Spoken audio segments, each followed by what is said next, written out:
사람의 첫인상을 결정하는 데는 얼마만큼의 시간이 필요할까요? 사람의 첫인상을 결정하는 데는 2에서 8초 정도의 시간밖에 걸리지 않는다고 이야기합니다. 그렇다면 이 사람의 첫인상, 무엇으로 결정이 될까요? 그 사람이 입고 있는 옷이나 그 사람의 외모, 표정, 이런 것들로 결정이 된다고 합니다. 거의 다 외면적으로 보여지는 그런 모습으로 순식간에 결정되는 것을 알 수 있는데요. 그렇다면 지금부터 이야기할 이 사람은 어떤 첫인상을 가질지 생각해 보시면 좋을 것 같습니다. 길가에 고급 스포츠카가 딱 서게 되고 거기에서 한 남자가 내리게 됩니다. 정장을 입고 있는데 딱 봐도 명품인 것 같습니다. 손목에는 명품 시계를 차고 있고 구두까지 아주 깔끔한 옷들을 가지고 있습니다. 헤어스타일도 단정하게 되어 있고 메이크업까지 잘 맞춰져 있는 사람입니다. 이런 사람을 딱 보게 된다면 어떤 첫인상을 받으시겠습니까? 이 사람 성공한 사람이겠구나. 나도 저렇게 되고 싶다. 이런 생각 가지게 되지 않겠습니까? 오늘 본문 말씀을 살펴보면 비슷한 사람이 한 명 나옵니다. 굉장히 성공한 사람인 것 같습니다. 그 당시 시대의 사람들이 옷을 본다면 하얗게 깨끗한 옷만 입는 사람을 보더라도 이 사람은 부유한 사람이다, 이렇게 이야기할 수 있었습니다. 그런데 염색 기술이 좋지 않았던 이 시대에 자색으로 염색된 옷을 입고 안에는 고운 베옷을 입고 있는 이 사람, 첫인상이 결정되는 그 짧은 시간이라도 이 사람 굉장히 성공한 사람이겠구나 라는 것을 알 수 있을 것입니다. 그는 가진 돈이 굉장히 많았습니다. 그렇기 때문에 날마다 호화롭게 즐기었다고 이렇게 이야기를 합니다.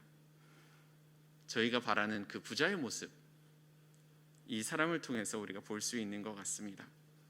그런데 이 이야기는 조금 더 지나가게 되는데 그 이후에 이 부자는 천국으로 가는 것이 아니라 오히려 음부에 떨어지게 된다고 이야기를 합니다.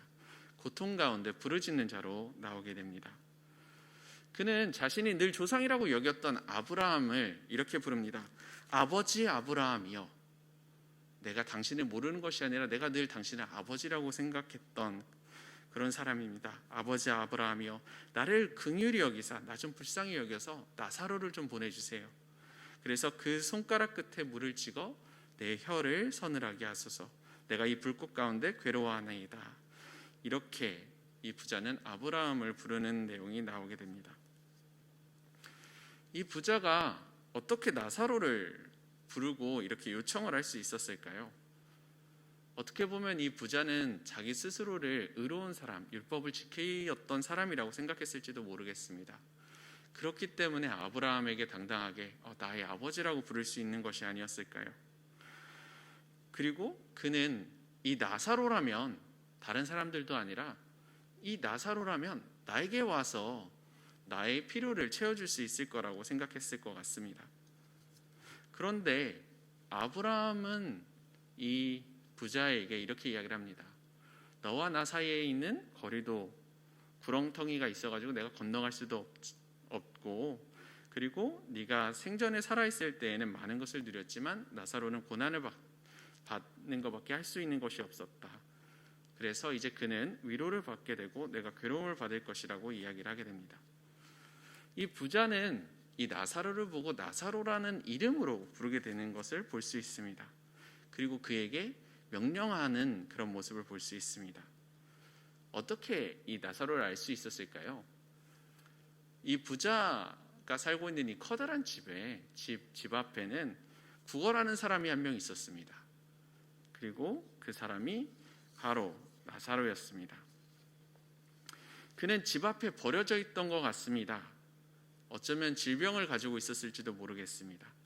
그래서 그가 할 수 있는 것이라고는 이 집 문 앞에서 구걸하는 것밖에 없었을 것입니다. 이렇게 아무것도 가지지 못한 이 거지였던 나사로는 하나님의 율법을 잘 알지도 못했을 것이라고 생각합니다. 그리고 부자의 생각에서 보았을 때 어쩌면 이 거지는 하나님께 저주받은 잘못한 사람이라고 생각했을 것입니다. 하나님께서 복을 내려주시지 않았던 이 사람, 그렇기 때문에 이렇게 가난한 삶을 살았으리라 이렇게 생각했을지도 모르겠습니다. 그런데 반대로 그 나사로는 아브라함의 품에 안겨 있습니다. 짧게나마 부자의 이야기를 했었으니까 이번에는 이 거지 나사로의 이야기를 한번 살펴볼까요? 커다란 집 앞에, 문 앞에, 담벼락 앞에 놓여 있는 거지였습니다. 분명히 굉장히 가까운 거리인 것 같은데 이 담벼락 건너편에서 나는 소리들을 들어보면 웃음소리와 노랫소리가 늘 끊이지 않는 것 같습니다. 끼니 때가 되면 굉장히 맛있는 냄새들이 넘어오는 것 같습니다. 그런데 이 바로 담벼락 앞에 있던 이 거지는 그가 들을 수 있는 것은 배의 꼬르륵 소리밖에 없었을 것이고 그가 맡는 것은 자신의 몸에서 나는 악취밖에 없었을 것입니다. 그는 하루하루를 굉장히 힘겹게 어렵게 그렇게 살아가는 것을 볼 수 있습니다. 이 이야기를 보면 이 거지는 굉장히 첫인상으로 보았을 때 실패한 사람입니다. 그런데 예수님께서는 이 부자의 이야기와 이 거지의 이야기를 왜 하시게 되셨을까요? 예수님께서 이 이야기를 하신 대상은 바리새인이라고 이야기를 하고 있습니다. 그리고서 오늘 첫 본문 14절을 보게 되면 바리새인들을 돈을 좋아하는 사람이고 율법을 문자적으로 해석하는 이런 사람들이라고 설명하고 있습니다. 너희는 돈을 사랑하는 자들이다. 그리고 겉으로는 율법을 지킨다고 할지 모르지만 너희는 속으로까지 이 율법을 잘 지키는 그런 자들이 아니다. 마치 오늘 이 이야기에 나오는 부자들의 모습과 같다라고 이야기를 하는 것 같습니다. 이 생에서 너희가 영광을 받을지 모르지만 너희는 천국에 들어갈 수 없다라고 이야기하는 것 같습니다. 정말로 이 바리새인들이 정말로 율법 안에서 우리가 이제 바로 선다면, 하나님의 마음을 정말로 아는 우리들이었다면, 그러면 이 율법을 통해서 이 율법이 가지고 있는 참된 의미를 찾으려고 했을 텐데, 어떻게 보면 이 부자는, 이 바리새인들은 자신들이 하고 있는 그 행위적인 모습들에만 집중을 하고 그 속에 있는 마음은 헤아릴 수 없었던 것 같습니다. 누가복음 6장 31절에서는 이런 말씀이 나왔습니다. 나에게 대접하고자 하는 대로 너희도 남에게 대접하라고. 이렇게 이 부자는 집 앞을 나설 때마다 나사로를 발견했습니다. 지나치면서 보았을 것입니다. 아, 여기 또 있네. 그러고 그냥 무심코 지나갔었을 것 같습니다. 별다른 관심을 보이지 않았던 부자의 모습. 어떻게 보면 율법은 알고 있지만, 율법대로 행한다고 하지만 그 속에 있는 진정한 마음은 헤아리지 못하고 형식적인 것만 행하는 이런 바리새인들의 모습과 같지 않을까 생각이 됩니다. 성경을 살펴보게 되면 굉장히 많은 부분에서 이런 이야기가 나옵니다. 나그네를 보살펴라, 과부를 보살펴라, 이런 이야기가 나옵니다. 이것이 하나님께서 지속적으로 전달해 주셨던 사랑의 메시지였는데 이 메시지는 부자의 마음까지 도달하지 못했던 것 같습니다. 결국 나사로는 아브라함의 품에 안기게 되지만 부자는 음부에서 고통을 당하게 되는 것으로 이야기가 전개됩니다. 하나님의 사랑과 이웃에 대한 사랑은 십계명을 통해서도 굉장히 잘 알려져 있지요. 십계명을 굉장히 요약해서 말씀으로 나누자면 하나님을 사랑하는 것과 이웃을 사랑하는 것이라고 이야기를 하게 됩니다. 나그네와 과부를 돌보는 그런 것들은 구약에서부터 지속적으로 나왔던 이웃 사랑에 대한 방식이 하나였을 것 같습니다. 그런데 사람들은 자신이 원하는 대로만 이 율법을 해석하는 것 같습니다. 그리고 그 참뜻을 생각하지 않는 것 같습니다. 그래서 이웃에게 손을 내밀기보다는 오늘 내가 어떻게 하면 더 즐겁게 하루를 보낼 수 있을까에 집중했던 것 같습니다. 하나님의 말씀은 분명히 그들에게도 전달이 되었을 텐데 그들의 속에 있는 마음은, 그들의 귀는 그 말씀에 귀 기울인 것이 아니라, 하나님의 말씀을 듣는 것이 아니라 내가 원하는 것에 초점을 맞추고 있는 것 같습니다. 오늘을 살아가는 우리들의 모습들도 사실 이 부자의 모습과는 크게 다르지 않습니다. 어떻게 하면 내가 오늘 하루 더욱더 즐겁게 보낼 수 있을까? 어떻게 하면 나도 이 부자처럼 성공할 수 있을까를 생각하지, 나의 옆에서 어떻게 하면 오늘 내가 나의 이웃을 사랑할 수 있을까? 나의 이웃을 돌볼 수 있을까를 생각하는 사람은 많지 않는 것 같습니다. 그래도 스스로에게 이야기할 수 있습니다. 나는 그래도 그리스도인이야. 나는 그래도 의로운 사람이지 라고 생각하고 있을지 모릅니다. 하지만 그랬던 바리새인들에게 똑같이 예수님께서 꾸짖으셨던 것처럼 오늘날 우리들을 꾸짖고 계시지 않을까 생각이 됩니다. 저에게 말씀을 하시겠죠. 예수님께서 성진아, 네가 정말로 나를 사랑한다 그러는데 너희 이웃들을 돌보는 너희 모습은 어디 있니? 너도 혹시 겉모습으로만 나를 사랑하려고 하는 것은 아니니? 이렇게 이야기하지 않을까 생각이 됩니다. 부자는 아브라함에게 이렇게 요청합니다. 이 나사로를 그러면 나의 형제들에게 보내어서 이 말들을 전해달라고 이렇게 요청을 합니다. 그런데 아브라함은 이 부자에게 이렇게 이야기를 합니다. 그들에게 모세와 선지자들이 있어 하나님의 말씀을 뜻을 전한다고 대답을 해줍니다. 그리고 이 소리를 듣지 못하는 자들은 죽었던 자가 그들에게로 돌아간다 할지라도 그 말을 믿지 못하고 그 말들을 듣지 못할 것이라고 이야기를 합니다. 하나님께서는 계속해서 말씀을 전하고 계십니다. 사람들을 통해서, 이웃을 통해서, 그리고 목사님들을 통해서, 말씀을 통해서, 성경을 통해서 다양한 방법으로 우리에게 계속해서 말씀을 하고 계십니다.